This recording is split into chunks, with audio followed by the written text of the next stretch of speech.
Hey you guys, thanks for stopping by. Well, let's talk about Heather. So today, Christmas Eve, she hopped on the bus to go take her kids their Christmas gifts, and this happened. I feel sorry for Heather because you can tell she missed her kids and they are never available for her to talk to or see. So maybe one day soon when she gets herself together, she'll be able to reunite with her kids. All right, guys. Thanks for watching. Please like, subscribe. Bye.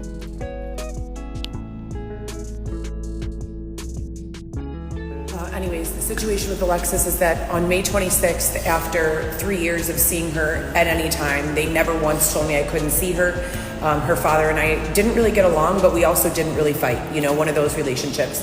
I went and took her to the park. I'm the primary parent. He was more of a weekend dad before all of this, and she lives together with me and her other two siblings. So I took her to the park May 26th after seeing her regularly, speaking to her regularly. On May 26th, he said she has a dance recital. Do you want to come? I said, absolutely, I do. He called me 2 hours later and said, Alexis is not going to be able to speak with you for a while. And I said, what do you mean? And he said, you need to get help, and hung up the phone. I have not spoken to him or my child since then, other than every month when I go there to drop off food or gifts for her, he starts an argument with me. This is not Orlando's fault. This is the corruption surrounding this entire case. This all begins and ends with Dylan Smith, Y12173, and I want to press charges against everyone involved. So we're about to get on the train going back. It's so hard.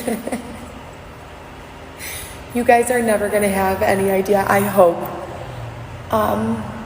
It's literally the most painful experience I've ever lived through. This is the 4th year. My children are supposed to be with me in my home. And this literally tears me apart. It's like the whole time I anticipate seeing them, I'm so happy and excited and anxious. And then I get to feel happy for 30 seconds or like 3 minutes when I'm actually with them. And then they get in the car and I smile and like hold my eyes open as much as possible so they don't see that I'm about to start crying.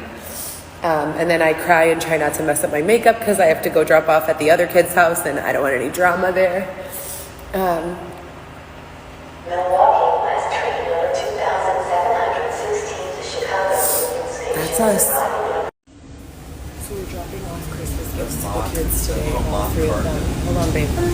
And we are going to be taking about 3 hours commuting. We walked all of this like 2 times a month, every single month.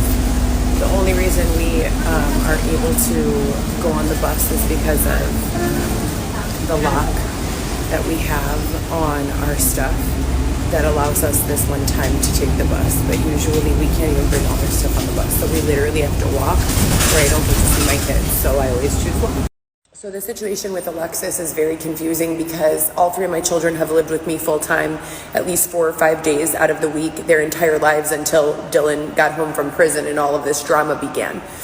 When that happened, they had to go temporarily stay with their fathers, and temporarily has turned into 4 years, and I've been ignored every time I file a petition with the court system.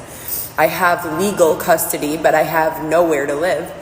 So how do you explain this to 3 children? Your mom has no drug problem. Your mom has no mental health issues. Your mom is intelligent, well-spoken, can work, wants to work. But for some reason, you're being kept away from her. So I try to just smile and be as positive as possible. We have 1 baby left. Alexis, we're going to drop this off and then head back. Hopefully all is well with our stuff. That's another point of anxiety. Like, we locked it up, but it's been a long time, all day, so we have to hurry back.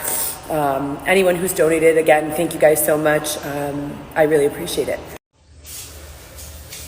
Christmas Eve, 2023. Just dropped off gifts to the big kids. Now we're going to Alexis, praying to God that there's no drama. Happy Christmas, everyone.